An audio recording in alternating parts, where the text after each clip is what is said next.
Hello दोस्तों, sleepy classes में आप सभी का स्वागत है। तो आज का आपका प्रीक्योर हम ले आए हैं आपके लिए। पॉलिटिक्स से रिलेटेड हम टॉपिक्स आपके डिस्कस करेंगे। तो एक बार इंडेक्स देख लेते हैं कौन कौन से टॉपिक्स हम डिस्कस करने जा रहे हैं। पहले हम डिस्कस करेंगे आपका ऑफिशियल सीक्रेट एक्ट्स, फिर हम बात करेंगे आपके पोस्टल बैलेट के बारे में, फिर हम देखेंगे कैसे आयुष ग्रिड आपके एनडीएचएम मिशन के साथ जुड़ने जा रहा है, फिर हम देखेंगे आपका सोशल सिक्योरिटी कोड ऑफ 2020 जो रिसेंटली लोकसभा में पास किया गया है, फिर हम देखेंगे उन्नत भारत स्कीम मिशन के अंतर्गत जो आईआईएम कोझिकोड अपने ई लर्निंग हब्स लॉन्च करने वाला है उसके बारे में देखेंगे, फिर हम देखेंगे इफ्को और प्रसार भारती के बीच में जो एमओयू साइन हुआ है to promote new agriculture technologies के बारे में, फिर हम देखेंगे जो डिजिटल सेवा सेतु है गुजरात लॉन्च करने वाली है, फिर हम लास्ट में देखेंगे जो आपका ISLR-TC और जो एनसीईआरटी के बीच में एमओयू है to convert education materials into Indian sign languages के बारे में। आइए फर्स्ट टॉपिक अगर हम बात करते हैं आपका, तो ऑफिशियल सीक्रेट एक्ट जिसे हम एंटी स्पाई लॉ भी कहते हैं। ठीक है जी। तो न्यूज में क्यों है, क्योंकि रिसेंटली एक स्ट्रेटेजिक अफेयर्स एनालिस्ट को अरेस्ट किया दिल्ली पुलिस ने ऑन द चार्जेस की वो इन्फॉर्मेशन पास कर रहे थे इंडियन ट्रूप्स के बारे में जो कि बॉर्डर पे तैनात हैं टू चाइनीज इंटेलिजेंस ऑफिसर्स। थोड़ा सा बैकग्राउंड देखते हैं ऑफिशियल सीक्रेट एक्ट का। तो ये आप किसकी जड़ें तो ब्रिटिश कॉलोनियल एरा तक हैं। तो मेन पर्पस इसको लाने का यही था कि उस टाइम के जो न्यूज़पेपर थे जो कि ब्रिटिश पॉलिसीज के अगेंस्ट लिखते थे, तो उनको सप्रेस करने के लिए ये ऑफिशियल सीक्रेट एक्ट आया था। उसके बाद अमेंड कर दिया गया 1904 में लॉर्ड कर्जन के टेन्योर के दौरान। फिर हम कह सकते हैं कि 1923 में भी दोबारा इसको थोड़ा नया वर्जन आया है इसका, जो कि which was extended to all matters of secrecy and confidentiality in governance in the country. ठीक है। तो इसमें प्रोविजंस क्या है, कैसे कैसे ये डील करता है, जिसमें एक आपका सेक्शन 3 है और एक सेक्शन 5 है। सेक्शन 3 आपका डील करता है स्पाइंग और एस्पियोनेज से, सेक्शन 5 आपका डील करता है disclosure of other secret information. जो सेक्शन 5 है उसमें जो पर्सन कम्युनिकेट कर रहा है इन्फॉर्मेशन और जो पर्सन रिसीव कर रहा है दोनों को ही पनिशमेंट हो सकती है। तो अगर हम बात करें किस तरीके से सरकार किसी भी डॉक्यूमेंट को क्लासिफाई करती है कि वो सीक्रेट है या नहीं, तो बेसिकली वो फॉलो करते हैं अपना manual of departmental security instructions of 1994, ना कि आपका ओएसए के द्वारा ये डिसाइड किया जाता है। ओएसए के अंदर भी ऐसा कोई कहीं नहीं लिखा होता कि ये कोई सीक्रेट डॉक्यूमेंट है। ये सरकार का ही डिस्क्रिप्शन है कि वो किसको सीक्रेट डॉक्यूमेंट के एम्बिट में डालना चाहते हैं। फिर रेगुलरली इसके बारे में काफी आर्गुमेंट भी होते हैं कि ये थोड़ा कॉन्फ्लिक्ट है आपका आरटीआई एक्ट ऑफ 2005 से। जो आपका सेक्शन 22 है आरटीआई का, वो प्रोवाइड करता है its primacy viz provisions of other laws including OSA. तो यहाँ पर तो इसकी सुपरमेसी होगी आरटीआई की।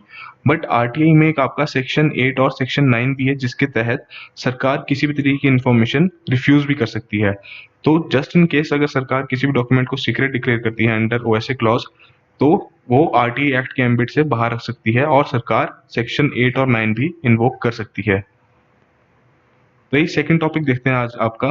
तो इसमें बात की जा रही है कोविड पेशेंट्स हैं या फिर जो आपके बुजुर्ग हैं वो वोट कर सकते हैं through the means of postal ballot. ठीक है जी। तो recently ministry of law and justice ने एक नोटिफिकेशन इशू की है for the conduct of elections amendment rules 2020 की जो वो वोटर्स का सेट है उसको थोड़ा एक्सटेंड करे, जिसमें आपके बुजुर्ग हैं जो 65 ईयर्स से जिनकी ज्यादा एज है या फिर जो आपके कोविड-19 के पेशेंट्स हैं अंडर होम और इंस्टीट्यूशनल क्वारंटाइन, वो पोस्टल बैलेट के एम्बिट में इंक्लूड किए जाए। ठीक है जी। तो इससे पहले क्या था कि सिर्फ आपका जो पर्सनल विद डिसेबिलिटी था वो एडेड था इसमें। अब साथ के साथ इसमें जो आपका कोविड-19 सस्पेक्ट है या फिर कोई अफेक्टेड है कोविड-19 से, तो वो भी इसके दायरे में आ गया है। तो बात करें कि पोस्टल वोटिंग होती क्या है, तो बेसिकली क्या है, एक सेट ऑफ वोटर्स बनता है, जैसे हमने आपको बताया कौन कौन उसमें इन्वॉल्व होंगे, वो पोस्टल वोटिंग एक्सरसाइज कर सकते हैं। तो इसमें क्या है कि जो वोटर होगा वो अपना वोट कास्ट कर सकता है थ्रू पोस्टल मीन्स, जो कि उन्हें पोस्ट करना है before the counting of votes. तो वो इलेक्शन ऑफिसर को वो पोस्ट कर सकते हैं। सो पहले क्या था, ये सिर्फ आपके जो बुजुर्ग थे 80 साल की उम्र से ज्यादा जिनकी उम्र थी सिर्फ उनके तक, और जो एसेंशियल सर्विसेज में हमारे वोटर्स इन्वॉल्व हैं सिर्फ उन्हीं तक ये रिजर्व था। बट अब इसका जो सेट है वो थोड़ा बढ़ गया है। तो थर्ड टॉपिक अगर हम बात करते हैं आपके आयुष ग्रिड और जो आपका नेशनल डिजिटल हेल्थ मिशन है वो कोलैबोरेट करेंगे। तो अगर हम एनडीएचएम के बारे में बात करें तो इसका बेसिक्स ऑब्जेक्टिव यही है कि ये बैकबोन प्रोवाइड करता है आपके इंटीग्रेटेड डिजिटल हेल्थ इंफ्रास्ट्रक्चर को। ठीक है जी। अब इसका काम क्या है बेसिकली कि आपके जितने भी स्टेक होल्डर्स हैं इन्वॉल्व हेल्थ स्ट्रक्चर में या आप कह सकते हैं हेल्थ केयर इकोसिस्टम में, तो उन सबको वो डिजिटली कनेक्ट करेगा। ठीक है जी। सो बेसिक सा, तो अगर हम एनडीएचएम के बारे में सिंपल सी बात करें तो बेसिकली एक ऑनलाइन प्लेटफॉर्म प्रोवाइड करेगा जिसमें आपको सारा डेटा होगा, सारी इन्फॉर्मेशन होगी अबाउट एवरी सर्विसेज, और साथ के साथ जो आपके पेशेंट्स हैं उनकी जो हेल्थ रिलेटेड पर्सनल इन्फॉर्मेशन है उसकी सिक्योरिटी, कॉन्फिडेंशियलिटी एंड प्रिवेसी को भी वो इंश्योर करेगा। ठीक है जी। तो ऐसे ही एक तरीके से इकोसिस्टम है, इसमें आपके सारे स्टेक होल्डर्स इन्वॉल्व हैं वो सब आपस में इंटरकनेक्टेड हैं। तो अगर हम आयुष ग्रिड के बारे में बात करें बेसिकली, तो ये आपकी आईटी बैकबोन है आयुष सेक्टर की, चाहे वो आयुर्वेदा हो, योगा हो, नेचुरोपैथी हो या होम्योपैथी हो। तो इसका मकसद क्या है कि एक तरीके से डिजिटल इकोसिस्टम प्रोवाइड करना, ताकि आयुष सेक्टर है जो उसकी ओवरऑल डेवलपमेंट हो, चाहे वो आप कह सकते हैं delivery of health care facilities हो, या रिसर्च हो, एजुकेशन हो, या कोई स्कीम प्रोवाइड करवानी हो, या जितने भी आपके हेल्थ केयर प्रोग्राम्स हैं उनको भी उसको कवर करेगा। और बेसिक सा ऑब्जेक्टिव इसका यही है कि social economic wellbeing of Indian citizens. So basically इसमें क्या है, ये क्रिएट करेगा, it will create an organic and dynamic information communication technology, जिससे सब कुछ आपस में, जितने भी सेक्टर्स हैं आयुष के, वो आपस में जुड़े हुए होंगे, और ये हेल्प करेगा आपकी इफेक्टिव गवर्नेंस में भी। ठीक है जी। और जितनी भी आपकी स्ट्रेटेजीज होंगी डेवलपमेंट के लिए, जो कि हेल्थ केयर नीड्स को पूरा करने के लिए, वो आपके नेशनल और इंटरनेशनल पॉलिसीज को मद्देनजर रखते हुए ही बनाई जाएंगी। मेन कंपोनेंट्स आपके आयुष ग्रिड प्रोजेक्ट के यहाँ मेंशन्ड है, आप इनको पढ़ सकते हैं। साथ ही साथ एक एक्स्ट्रा आपको पीस ऑफ इंफॉर्मेशन की नमस्ते पोर्टल भी है, जो कि लॉन्च किया गया था 17 अक्टूबर 2017 को, जो आपका सेकंड आयुर्वेदा डे था। तो आयुर्वेदा डे हम सेलिब्रेट करते हैं हर साल on the occasion of Dhanvantari Jayanti, जिसे हम धनतेरस के नाम से भी जानते हैं।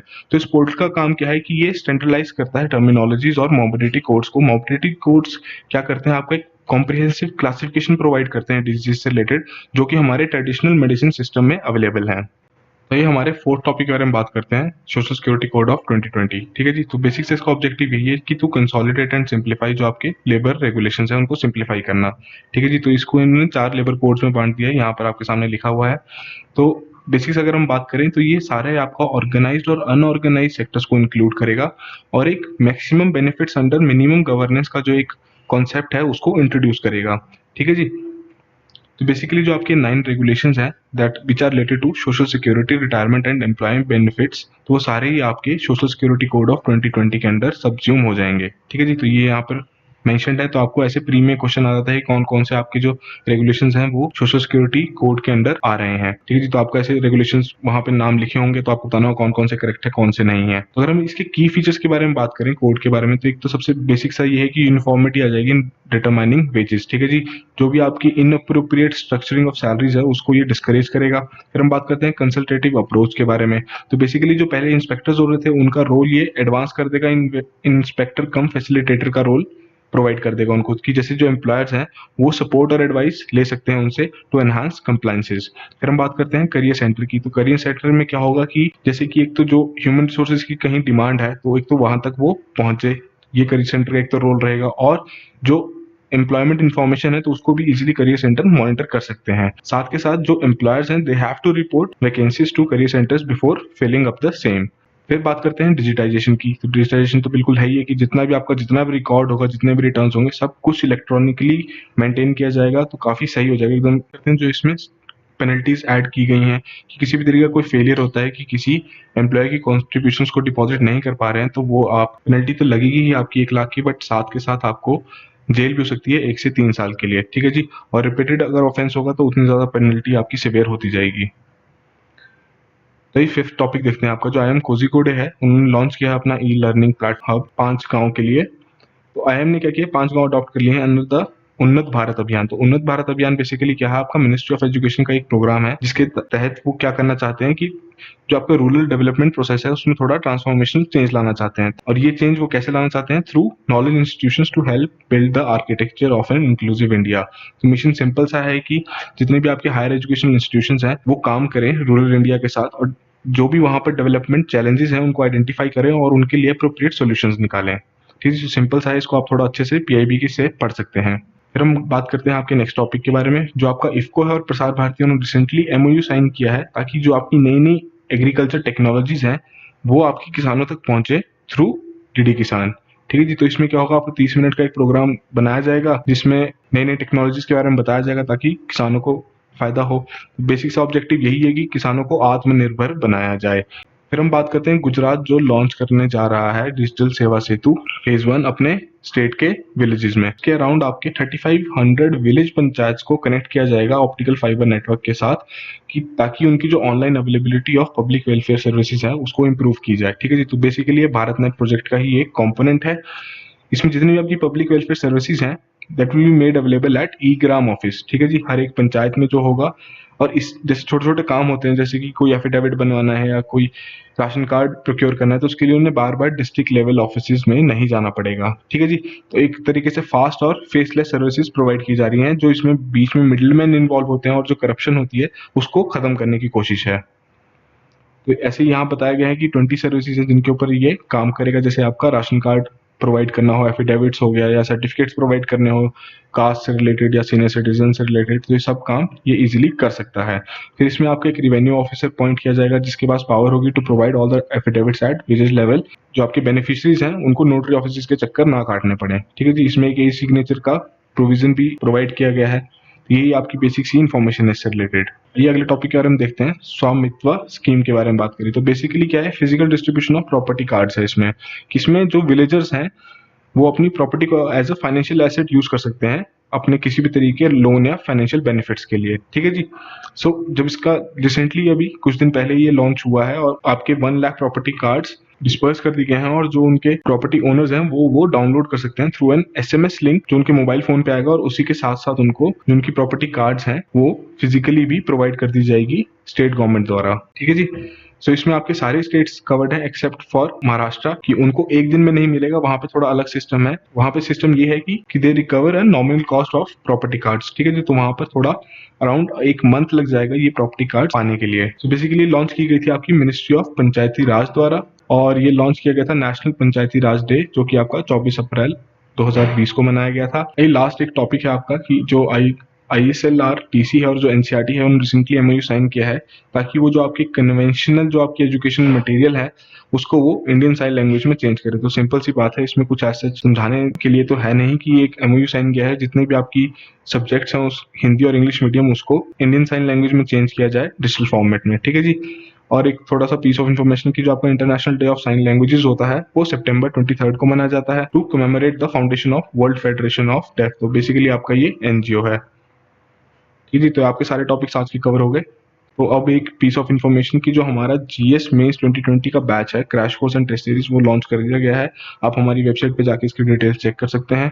एनरोलमेंट्स अभी खुली हुई हैं इसके लिए। फिर हम बात करते हैं PSI और मेंस 2020 बैच के लिए, तो उसमें भी आपकी टेस्ट सीरीज लॉन्च हो चुकी है, जिसमें आपके टोटल 8 टेस्ट होंगे। इसमें 4 आपके हाफ लेंथ टेस्ट होंगे, 4 आपके फुल लेंथ टेस्ट होंगे। मॉडल आंसर आपको प्रोवाइड किए जाएंगे, साथ के साथ आपको इवेल्युएशन भी मिलेगी अपनी कॉपीज की। प्रॉपर आपको डिटेल्ड फीडबैक मिलेगा हमारे सब्जेक्ट एक्सपर्ट से। इसके साथ हम बात कर सकते हैं सोशियोलॉजी मेंस के बारे में भी 2020 से। इसका भी आपका क्रैश कोर्स और टेस्ट सीरीज लॉन्च कर दिया गया है। सारी डिटेल्स हमारी वेबसाइट पे अवेलेबल हैं, आप वहां जाके चेक कर सकते हैं। Last but not the least, जो ऐसे काफी मेन कंपोनेंट रहता है मेंस एग्जाम का, उसका भी हमने एक बैच लॉन्च किया है, तो आप इसको भी जाके चेक कर सकते हैं। इसमें आपको पूरा स्ट्रक्चर कैसा बनाना है, अप्रोच किस तरीके से रखनी है, सब चीजें मेंशन होंगी। डिस्कशन लेक्चर्स होंगे आपके कि किस तरीके से आपको कंटेंट लिखना है, और इसके साथ आपको 3 ऐसे प्रैक्टिस टेस्ट भी मिलेंगे और एक फुल लेंथ ऐसे टेस्ट होगा आपका। तो ये सारी डिटेल्स अगर आपको और चेक करनी है तो हमारी वेबसाइट पे अवेलेबल है, या फिर आप हमारे ऑफिस के नंबर पर भी कॉल कर सकते हैं during working hours. So that will be all. Thank you so much.